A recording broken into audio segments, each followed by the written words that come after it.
Want to bet? You can do it at Sports Interaction, Canada's sportsbook. You can bet on every hockey game, football, basketball, and the World Cup is almost here. Bet pregame, live in play, or on one of our many prop bets. Made for Canadians by Canadians, Sports Interaction makes it easy to deposit, play, and cash out. Join now and see all that sports betting has to offer. Head to sportsinteraction.com/SDPN. That's sportsinteraction.com/SDPN. Ontario only, 18 plus. Please play responsibly. This is Agent Provocateur with Allan Walsh and Adam Wylde. Powered by Sports Interaction, Canada's sportsbook. Welcome to another episode of Agent Provocateur. We're going to do something a little different this week. Hello, Adam. Hello, Allan. How are you? I am doing awesome. And a special treat this week. We're going to have Jesse Blake, who is our producer extraordinaire, on camera, involved in the conversation, asking questions and so forth. Jesse, welcome on camera to Agent Provocateur. Yes. Thank you very much, Allan and Adam, for asking me to join. Before the show, Alan's like, why don't you just come on this time and talk with us? And I said, all right, I'll do it. I don't know what I'm going to contribute, but I'm here. Oh, yeah. Come on. Seriously. Come on, Jesse. Allan, I have a burning question for you. I know this episode will be released after Halloween, but I do need to know, if you were going to be anybody tonight that would scare people, who would you dress up as? A couple of Halloweens ago, I brought my old goaltending equipment out of the garage, and I went to a party as a NHL goalie. Which turned out to be a really big mistake because it got really hot wearing all my goalie gear and walking around a party with my goalie pads on. So without being any more creative, I would default to being a goalie. But I got to say, it was a real mistake. I can imagine. Did it smell like your old goalie equipment? It actually did, and that was a couple of people complained about it, especially my wife. Well, I thought when I said, who would you dress up to scare people, I would set you up perfectly for Gary Bettman, but I guess that's a missed opportunity. I hope.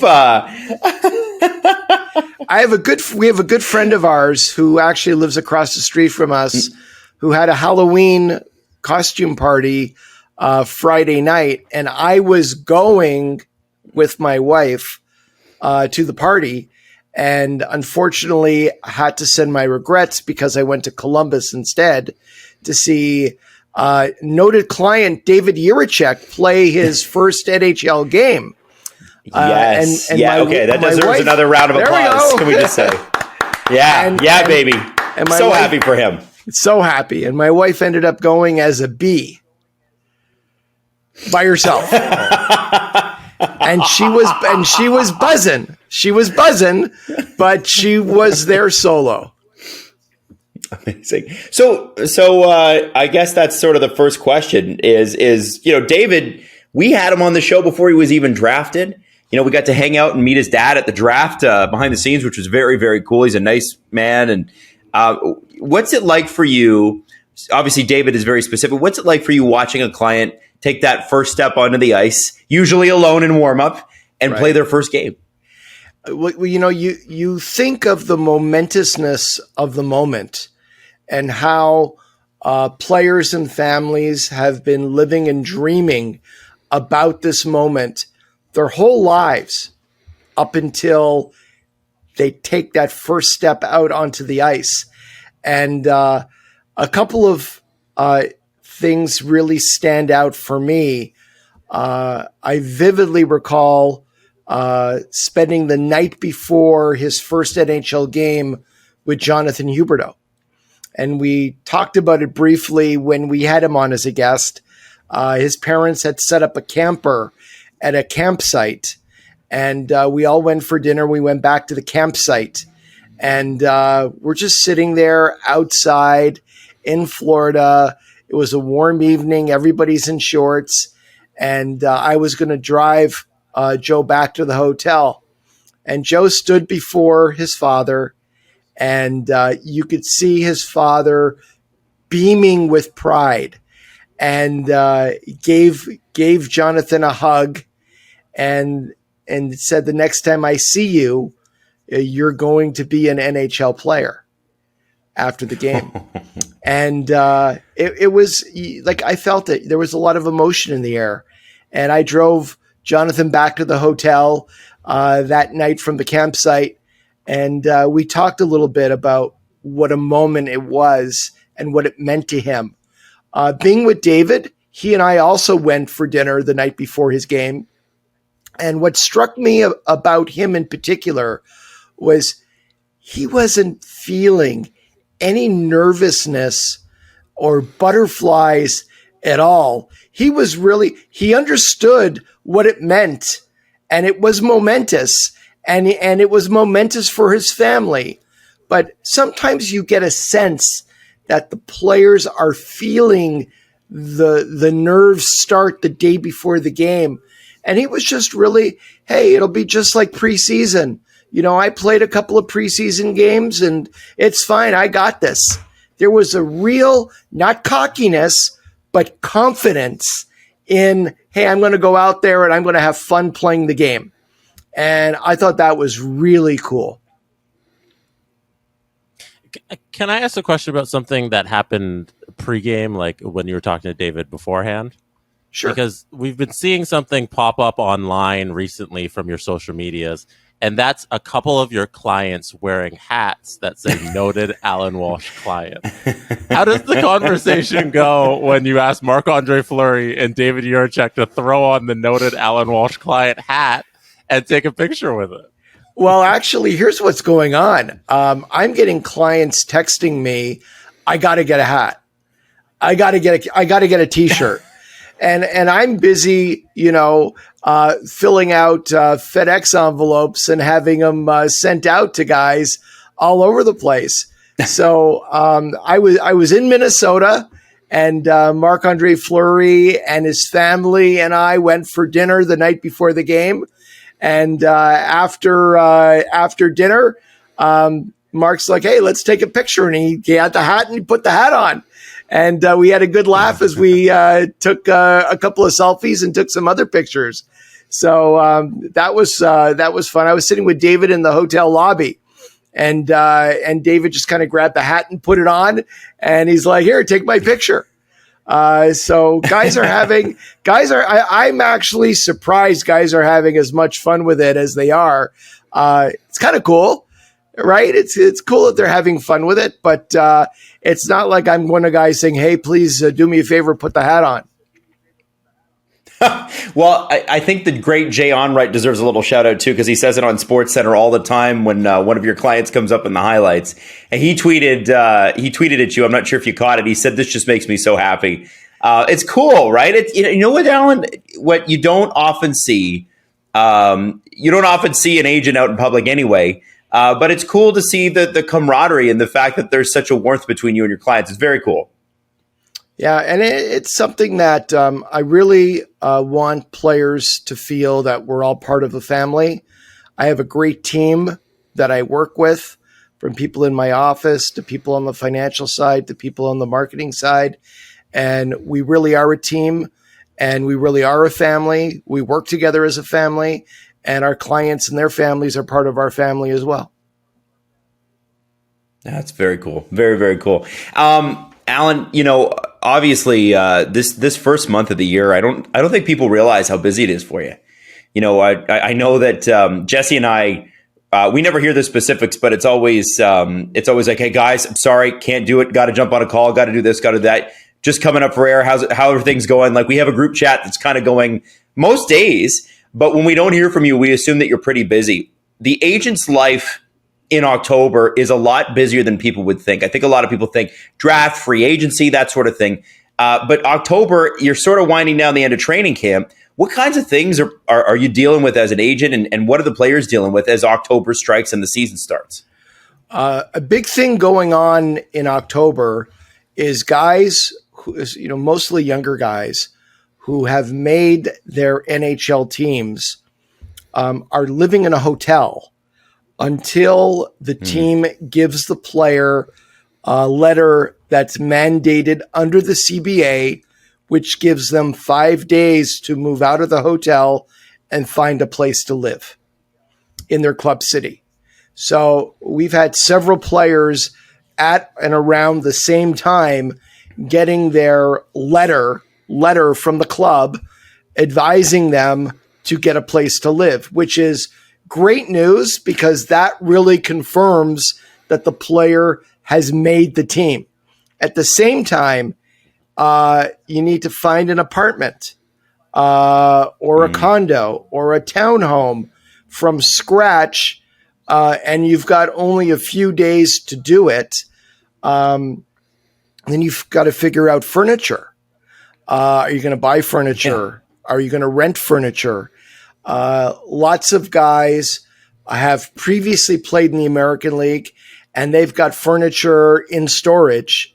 And then it's a matter of getting the furniture in storage from a minor league city out of storage and transported to the NHL city. And you can only do that once you have a lease signed and the player has moved in. And it all has to be coordinated and executed almost perfectly, or you've got some nightmares on your hands. Plus, some players are like, I got to find a place to live and we're going on the road for 6 days. So you've got to navigate around the player schedule and keeping in mind that the most important things are the games. It's our job to get things settled and arranged off the ice with as little inconvenience and distraction as possible for the player, especially if it's a young player playing his first couple of games in the NHL. He needs to focus on hockey. So there's a lot of running around. There's a lot of logistical issues that we're dealing with the entire month of October. And it's just now guys are, I'm moving in, getting settled and now moving on to the next phase of the season. So someone like David Jiříček, who's come over to a new country, new city, new team and everything, how many different people from like the Octagon team are working with that one client at once, getting him settled? He's in regular contact with about 5 or 6 people on our team. And wow. and that's great because everybody has a different role. And, there's one person's role is to get David set up financially. And that means getting the bank accounts open, getting the direct deposit letter signed and over to the club so they know where to send his money, getting credit cards, having a budget put together where you can sit and you don't want a player starting the season blind, not knowing how much they should be spending every month. Give them some guidelines, give them a little bit of plan for the season, and all of that gets executed very quickly. So those are a lot. And there's 5 or 6 people involved, from helping to find an apartment to getting the financial stuff settled to doing some other things with the player off ice. Sometimes we're looking to get a car. And how is the best way to do it? Sometimes we make deals with dealerships off the books for 1 year, where a player will just pick up a car at the beginning of the season and drop it off at the end of the season. But that takes time and work to get that done as well. So those are the kind of things that we're constantly working on that people never hear about, never see, and really don't even think about in managing that's what's fascinating. Professional athletes day to day. Yeah. When you have a player like, you had some major players in the news this summer, just great big contract extensions and trades and that sort of thing. Like a player like Jonathan Huberdeau, for instance, who has a family, or Marc-Andre Fleury, who has a family. And they're later on in their career, right? They're not worried about the letter from the team saying they made it, the contract and the skill level. They've already proven themselves, but they've moved. What kind of challenges does it present when, in Huberdeau's case, for instance, and I'm not asking for specifics, what kind of challenges does it present when a player's been with a team for a long, long time and they're adjusting to a new city, new culture, new head coach, new lineups? How does that work for you, and what part do you play in that? Sure, there's all of that, but then getting behind the scenes, there's putting a house on the market in Florida. There's looking for a new home in Calgary for the long term. It's very rare to be able to move into a city and to buy a house and move in right away. I mean, there's a process that needs to take place. So there's finding short-term housing with an eye towards long-term housing. You know, what are you going to do with the cars? The Ferrari was not going to be shipped to Calgary because of the weather. And then there's figuring out what we're going to do with it, and then figuring out, just getting, bigger cars, safer cars for winter, so to speak. So logistically, Jonathan doesn't have any kids, but Marc-Andre Fleury has 3 kids, and schools are very important to the Fleury family. And in this case, Mark and his wife spent a good deal of time seeking out and searching for the right schools for their kids in Minnesota. And that was a process for them. So those are the kind of things that you're really thinking about. The player is going to handle the adjustment to the new city and meeting and getting to know new teammates and integrating within the team and building relationships with the head coach and the coaching staff. I build relationships with the PR staff and the marketing staff of the club and work closely with them on how they're going to market the player, what they're looking for. In Jonathan Huberdeau's case, he said to me literally from the moment he signed the contract, he said, "You know me, Allan. I want to be involved in the community where I'm playing, and I want to give back." So we engaged with Calgary's PR and marketing people and came up with the idea of a suite in the Saddle Dome, and it's been marked as Jonathan's, that he gives to the community.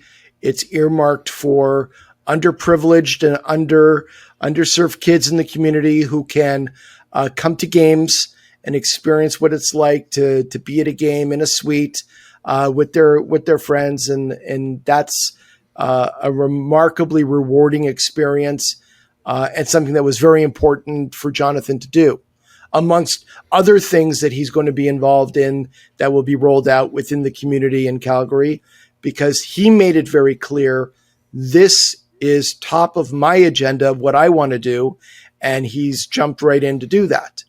And I think that's a wonderful example to set for other players.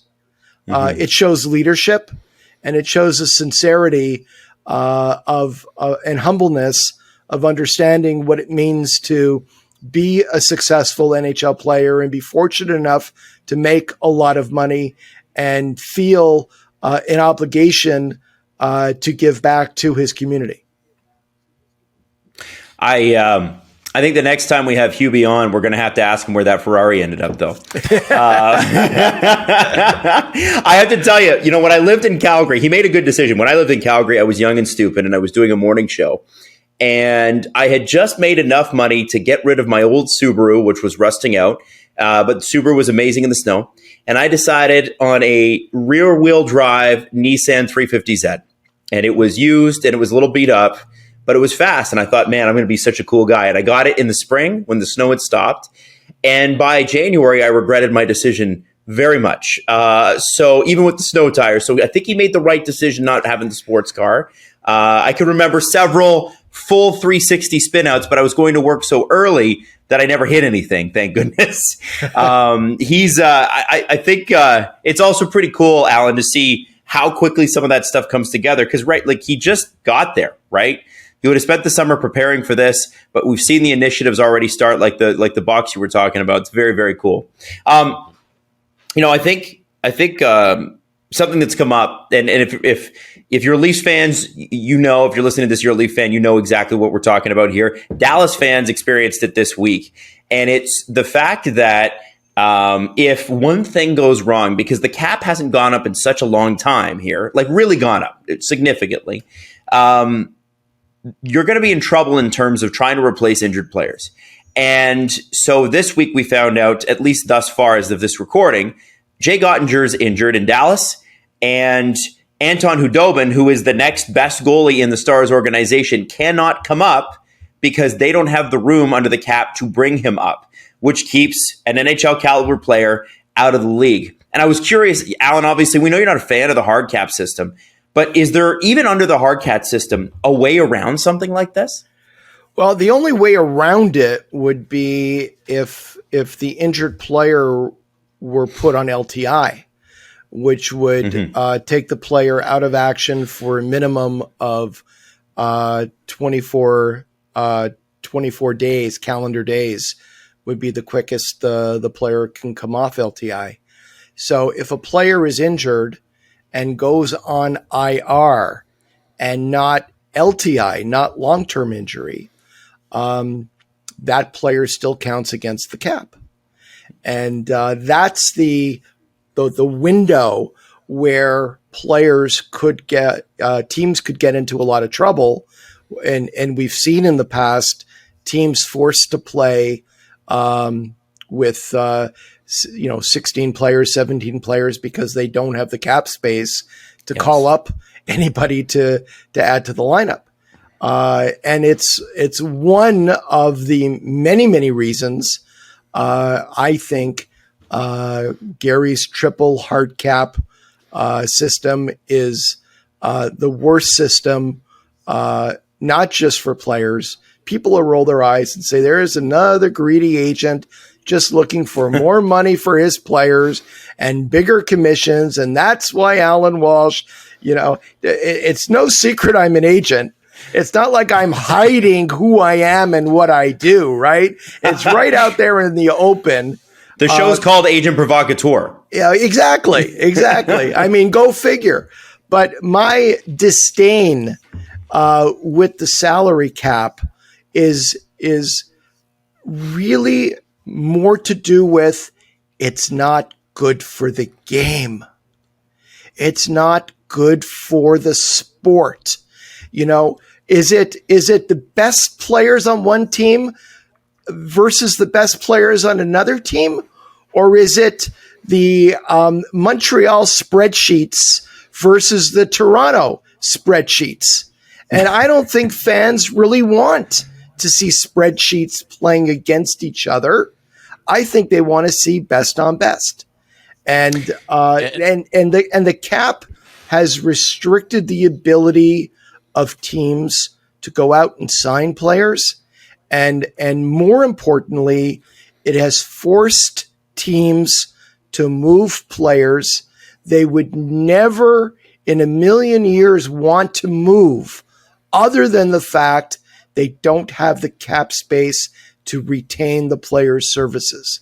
And that is detrimental to the game, and it's detrimental to the sport.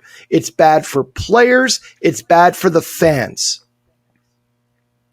Jesse, go ahead. And the NHL seems to understand your point when it comes to the playoffs, because they take off the salary cap and you're allowed to field whatever roster you want, because they want best on best. So they would never restrict that for its most important part of the year, the playoffs. But for some reason, they refuse to not take that philosophy that they've put out for the playoffs and not put that over also to the regular season.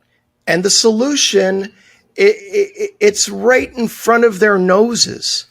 You just need to include into the system a luxury tax, make the hard cap a soft cap, make teams pay a severe financial penalty for going over the soft cap, but give them the ability to spend into that area if they so choose. You know, in the news today, the Nashville Predators are selling for $775 million. Franchise values have exploded over the last decade. Nashville, which had trouble finding owners and investors 10, 12 years ago, are now selling for $775 million. And over the same period, NHL salaries, especially salaries for the top players in the league, have remained relatively stable. That's wrong. That's wrong for a whole host of reasons. All of these avowed capitalists who made their fortunes, right, by being capitalists, all of a sudden become communists when it comes to paying their players. It's a remarkable transformation that blows me away every time I see it. Well, it's the duality of man, Allan. It's you know, I one of the things that starts this month that I was really curious to ask you about. We've never really talked about this, but you know, one of the things that soccer does really well is big event. And they do it extremely well in the way that they'll let their players go. It doesn't matter what the league is, the EPL, La Liga, the Italian Super League, Bundesliga, wherever you are, they're going to let your players go and play for the national team, despite what their schedule is, right? Now, I obviously understand the governing bodies are different.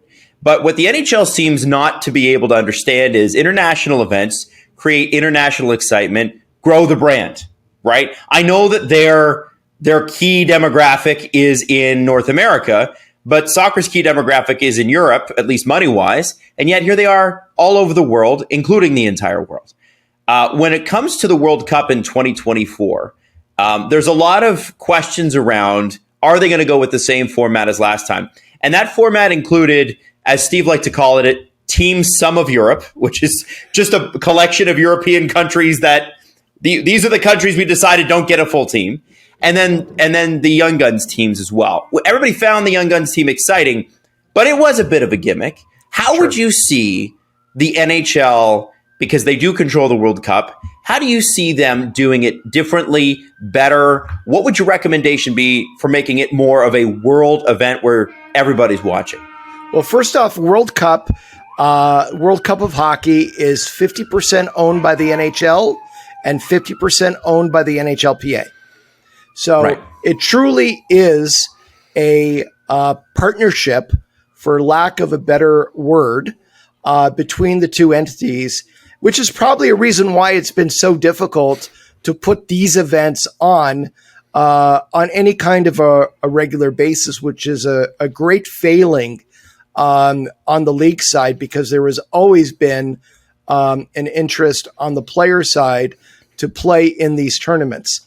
So when we talk about some of the greatest moments in hockey, starting all the way back to the recent celebrations, the 50th anniversary of the 72 Summit Series, we talk about the 76 Canada Cup, we talk about the other Canada Cups and World Cups of hockey that have been so memorable, we talk about the Olympics and the Golden Goal and Salt Lake and so forth. Those are the some of the greatest moments in recent hockey history. And for the NHL, which they say they want to grow the game, and they say they want to expand into new markets and new areas, short-term and long-term, the NHL's global strategy, and it's not the first time I'm saying it, has been a total joke. So the entire strategy can come down to this. They send players over to Europe, usually in the preseason, although now it's gone into the regular season this year for the first time in a long time.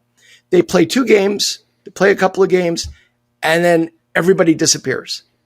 And to me, that's not a global strategy. You generate a little bit of interest, and then you're gone. There should have been, and there needed to be, a lot more work done in that regard to truly generate the kind of interest that could exist in some of the major European cities like London, like Berlin, like Paris, and not just traditional hockey cities, but move out beyond that. So you've got this entity called the World Cup of Hockey.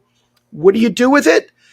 Let's do it once a decade instead of the schedule should be Olympics every 4 years and every 2 years, midterm to the Olympics, a World Cup of Hockey. And Olympics and World Cup, year 2 and year 4, you shut the league down in February for 3 weeks and you play a tournament, a best on best tournament.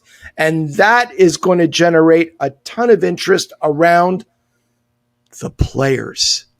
And it's the players that are the product, and it's the players that will sell the game. And if you don't believe me, go look at the NBA. The NBA has grown exponentially into the stratosphere revenue-wise by selling superstars. That's what they market the game around. And that initiative came from the league because they figured it out. They figured it out that you need to use your superstars to sell the game. And the attitude at NHL New York to this day is we're going to sell the logos. We're going to sell Toronto Maple Leafs, New York Rangers, Boston Bruins, Chicago Blackhawks.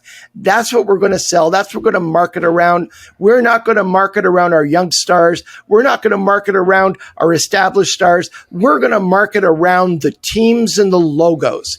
And that philosophy is a failed strategy. They can keep doing it, and it's not going to work. You've got some of the most compelling personalities, some of the most compelling characters in the game.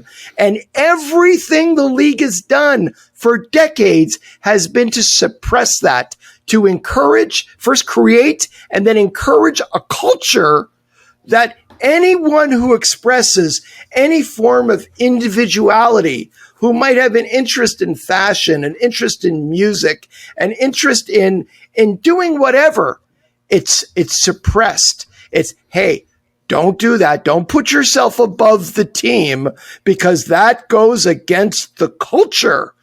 And everybody's going to get angry if you're one of those guys. Whereas in the other sports, it's embraced and promoted. And people find that compelling. I know players, and I know many of them have some of the most incredible stories and some of the most incredible and varied interest in different things.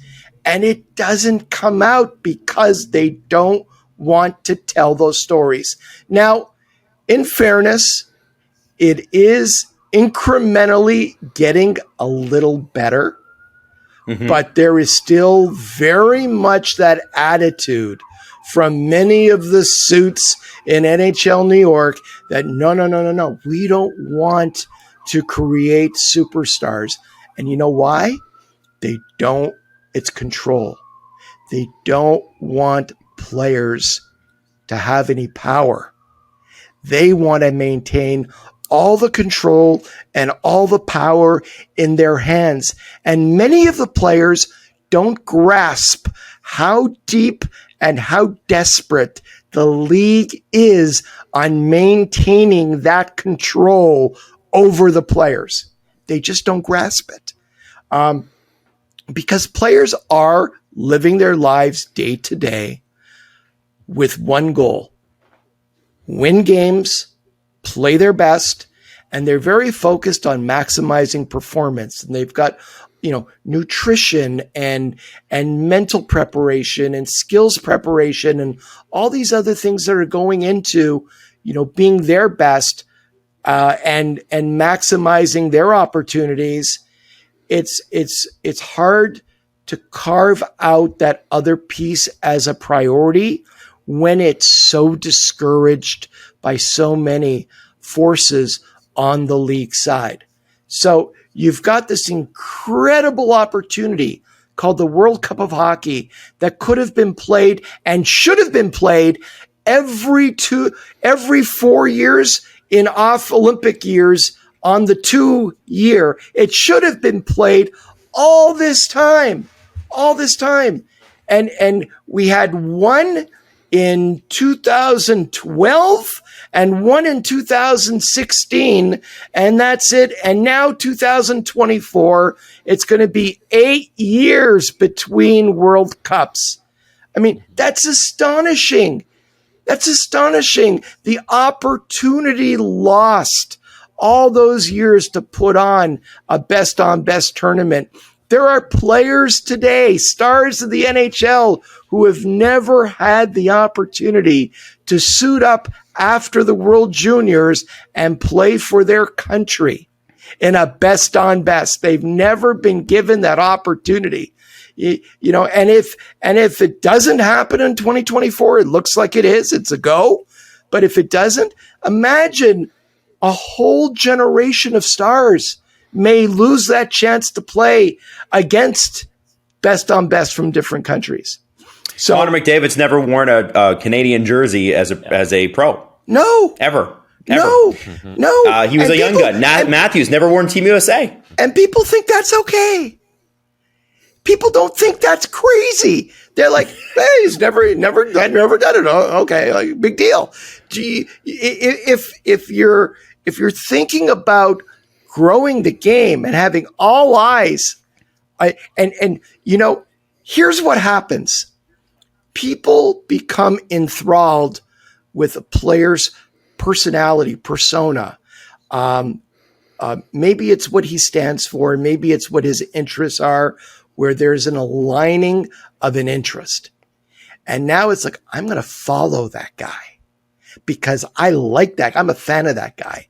And that player is now bringing new fans into the sport. And that's how the NBA grew their game exponentially year over year over year. And I've talked about it many times, but go back to 1994-95, the year the New York Rangers won the cup. And then Gary felt like it was the perfect time to come back after the New York Rangers finally won the cup and shut the league down for half a year with his first of 3 lockouts, and killed all the momentum. At that time, the NHL was poised to overtake the NBA in revenue and interest across the United States. There was the big Sports Illustrated cover story. The NHL is hot and the NBA is not. The cover of Sports Illustrated in 1994, and he blew it.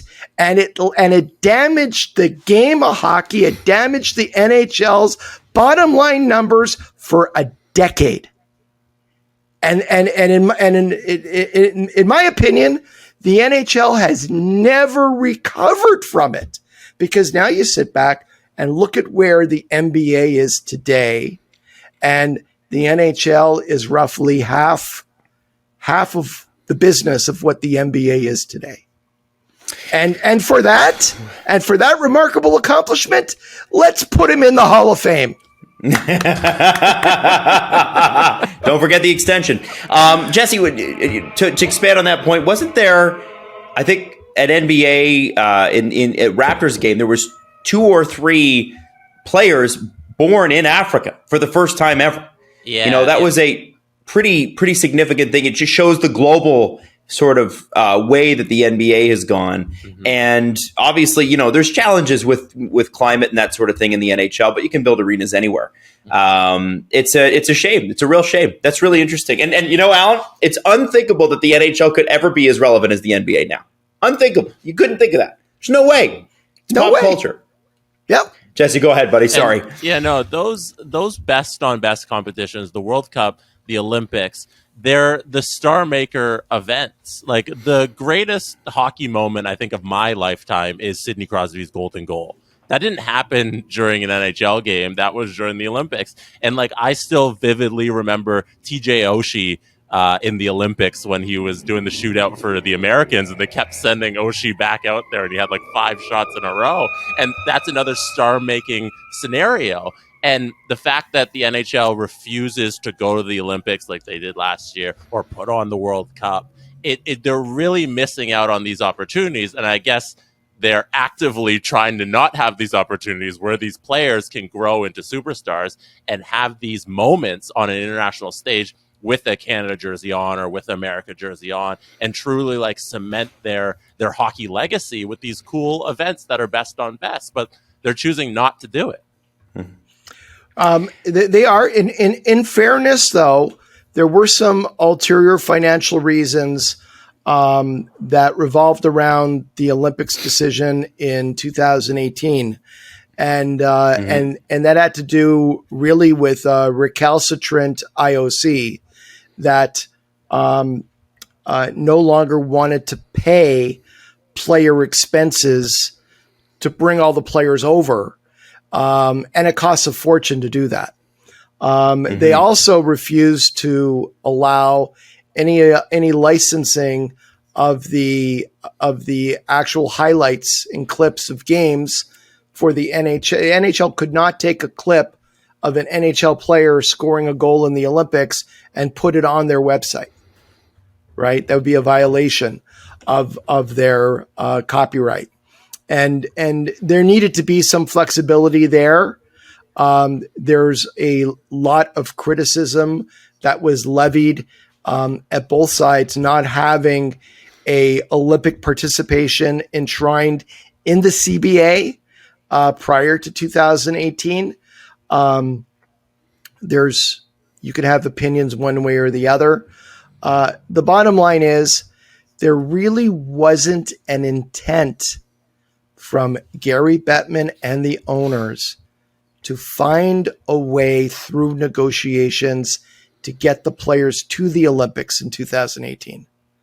And that was what really the issue was. Yes, there were a lot of areas that needed to be negotiated and a lot of work that needed to be done, but they weren't willing to do it. And that's why the players didn't go. And there are still a lot of very angry players over the fact they were denied the opportunity to play that year. And it's still an issue that the guys who are still in the league right now bring up on a regular basis. It's still they're still very angry that they didn't get that opportunity to play in that tournament. On a different note, we've got a lot of questions coming in on. I asked it on my Twitter account. Hey, if you've ever wanted to ask Allan something. Now, obviously, some of these things you can't answer because they're about current situations. But one thing that keeps coming up is people are so fascinated with contract bonuses, and so I was wondering if you could tell us about maybe the obviously with the CBA as it is right now, bonuses are sort of limited. But is there a contract that you can remember or a bonus that you can remember in hockey that would just blow people's mind in its either in its scope in terms of like how much money it was, or just because it was something completely different that people were not used to? Well, I'd have to go all the way back to the good old days when I wasn't an agent, but I was my first partner when I first became an agent in 1995 was a gentleman by the name of David Jiříček. And back in the 1970s, David was one of the original agents in hockey. There was Eagleson, Dave Jiříček, Norm Kaplan, Kaminsky, Bob Wolf, and a couple of other guys. And those were all the agents for the entire league. There was nobody else. And David represented Denny Potvin, who went number 1 overall to the New York Islanders in 1972. And David one night was telling me the story of negotiating Denny Potvin's rookie contract after going number 1 overall with Bill Torrey, who was the general manager of the New York Islanders at the time, legendary GM. Later went on to work for years in Florida in the early days of the Florida Panthers. Bill Torrey was the architect of the Islanders team that won 4 straight Stanley Cups starting in 1980 to 84. And David and Bill Torrey worked on that deal face to face in Bill Torrey's office for several hours one day. And David said at the end of the negotiation, when Bill Torrey thought they were done, Bill, there's one more thing. What's that? Well, Denny's got his heart set on a baby blue Cadillac. And Bill Torrey said, a what? Okay. A baby blue Cadillac. And he wants that as part of the deal. And Bill Torrey got up, walked out. His face was beet red, and he was gone for about 10 minutes. He came back in, sat down, and said, okay, you got a deal. So, that would be considered, I guess, the baby blue Cadillac bonus of the NHL contract, which doesn't exist anymore. No, I suppose not. Yeah, starting with the 2005 CBA, the ability to do bonuses, you used to be able to get really creative. So, for example, there was something called a deletion clause, which doesn't exist anymore. Does anybody know what a deletion clause is? Well, No, I've never heard of it. If a player played, doesn't matter, entry level, there was no entry level contract. You just signed your deal. Those are the days of Alexander Daig and that era. If you played a certain number of games in the NHL, your two-way contract automatically midterm became a one-way deal. So if you have a first-round pick and there's a 40-game deletion clause, and it's a 3-year deal or a 4-year deal, as soon as that player plays 40 games, the American League portion of the contract drops off of the contract, is deleted for the remainder of the contract. There was something called a revision clause. Anybody know what a revision clause is? No. So if you hit your performance bonuses in any year, the performance bonuses are paid to the player, and in addition, the value of the performance bonuses are added to the base salary of the player's contract for every subsequent season.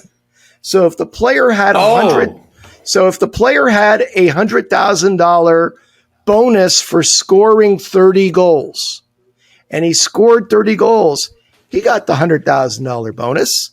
And if there's 3 years left on his contract, each year's base salary is revised upwards $100,000 each year. Wow. That's Right. That's awesome for the player. Wow. And it was a league initiative in 2005. No more bonuses.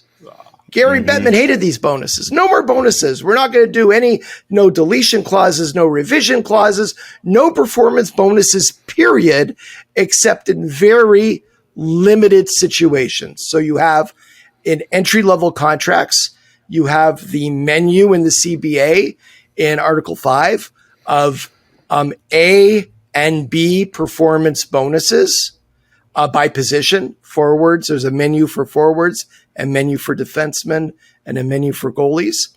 There is the over 35 performance bonuses, where you can negotiate with a 35 or over player on a new SPC performance bonuses as long as they do a 1-year contract. And there is the injured player exception, where if a player is injured and misses a certain number of games in the last year of his contract and signs a new 1-year deal because of the unknown factor of the injury, there was that limited exception where on a 1-year deal, the player can sign for a base salary on his new deal with some individual performance bonuses attached. And that's it. So, you know what's cool about those new ones, Allan? Nothing's cool about that. Nothing's fun about that. No baby blue Cadillacs in there. I don't like that. I want some Cadillacs. I want to know that my favorite player just scored 60 goals and he got the team had to cough up a Ferrari. I think that'd be amazing. And they should cough up the damn Ferrari, guys. I want the baby blue Cadillac, the pink Cadillac, the red Cadillac, the purple Cadillac, until they drive you away in the black Cadillac. But that's the last ride you're going to take. I'll take the dealership, please. Thank you. So next question here. You know, a lot of people, Allan, a lot of people have, and I think rightfully so as a fan, a little bit of anxiety around the next CBA.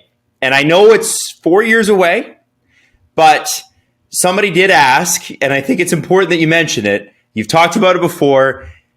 They're asking what the likeliness of a lockout is the next time the CBA expires.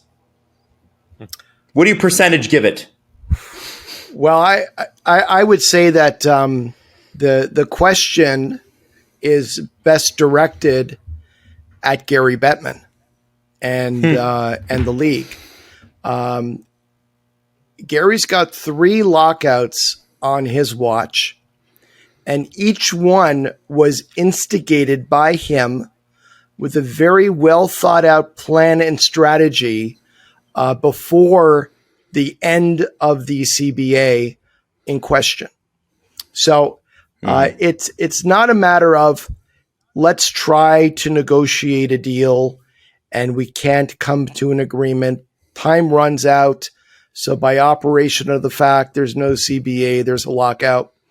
If you look back into history, and many people forget this, the best final offer from the league at the midnight hour when the CBAs have expired in 1994, in 2004, and 2012. All 3 times, the final, last, best offer from the league before a lockout would be declared was something so radical, so unrealistic, so outrageous that no reasonable person would ever believe the players could in a million years consider accepting it or even consider it the basis of further negotiations. So in all 3 situations, there was no real bargaining that occurred before Gary declared a lockout. In fact, if you trace back the strategizing on behalf of the league and take, 2004, for example, it was telegraphed long in advance that the league was intent to lock the players out as long as it took to get a triple hard salary cap. So to sit back now on the player side, and I'm not the NHLPA, I'm not involved in bargaining at all. I have no role. But as an observer, I would say the people to ask on whether there's going to be a lockout in 4 years, which is when the current CBA will expire, will be decided almost entirely on the league side. Wow. Haunting. Yep. Jesse, do you have any questions? What for when it's a lockout? What's your role going to be? Like, how do you plan on, are you preparing for it? Are you navigating for it? Because we have a discussion on the SDP about like, hey, what are we going to talk about? Are we talking about Pokemon cards? Are we going to go into basketball? Like, what do we do? What the hell are we going to talk about? How do you prepare for a potential lockout, Allan? Well, 4 years into the future is still quite a ways. I'm not sitting here right now actively preparing for a lockout in 4 years, but I do spend a great amount of time, especially with younger players, educating them on the CBA. I want players engaged and involved. I want them to express their opinions. And it's very hard to have an opinion if you don't understand the underlying agreement and how it impacts their lives. So I think there hasn't been a great outreach in the past at young guys coming into the league in educating them on two things. Number one, the current CBA and how that CBA will impact their careers and their lives and their livelihoods. And historically, what has gone on to get them to this point. And I think once you understand the history, and it was a big topic of our last podcast, and once you understand the history, and once you understand with some degree of education and knowledge the current agreement, you are then able to start saying, I get it now. I understand, what the agreement holds. I understand where my rights will be when my contract is expired. I'm understanding now what it means to be a restricted free agent with no salary arbitration rights and how that's different from being a restricted free agent with salary arbitration rights. I understand now the significance of being a restricted free agent with salary arbitration rights 1 year before unrestricted free agency, and how the leverages within the system start to shift more towards the player's favor as they get closer and closer to the magic number and reaching unrestricted free agency. Players aren't taught this. And I think it's incumbent on the agent more than anyone else to make sure the players he represents understand every step of the process, how their rights are impacted, what their rights are, and give some history as to how they got here. I had a player say to me the other day, we were just sitting around having a cup of coffee together. How did we get to free agency at 25 if a player is in the league at 18? And how did we get to free agency at 27? And how did we get to free agency period? And I actually sat there and rolled up my sleeves and says, okay, here we go. Let's talk about antitrust law. Let's talk about Curt Flood. Let's talk about the reserve clause. And they're sitting there with their eyes wide going, you mean there was no free agency? Nope. Can you imagine a system where the player owns your rights forever? Forever. Your rights were a series of option contracts that got exercised by the team in perpetuity if you didn't negotiate a new deal with that team. And there was no such thing as ever becoming a free agent and having the option to acquire your market value somewhere else. Didn't exist. And it didn't exist for a very, very long time. And how it came about. And players are today, especially young players, they're hungry for that information. They just need somebody to teach it to them, right? And you're not teaching them anything that isn't factually and historically accurate. You're just saying this is a fact. This is the way it was. This was the system. The NHL had a reserve clause until the mid 1970s.